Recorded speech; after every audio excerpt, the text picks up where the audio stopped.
After all that hard work, you finally show your designs to Bruno. Habitual. Does Bruno like it? Well, Bruno absolutely loves it. He has been so inspired by your design work that he even got a really cool new hat. Check it out. He wants to be a designer too now because, well, he just wants to create beautiful products like you. Good job getting this far in the course. Bruno's happy, and I hope you're happy too because you learned a lot. But here's the thing. Remember this diagram that we saw at the beginning of the course? We've just completed our planning and design phase.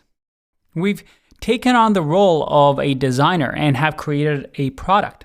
But now we have a critical part, which is the handoff to the development team. Usually you hand off your designs to developers so that they can actually build the product and launch it. So how does it work as a designer when you work with developers? Let's find out.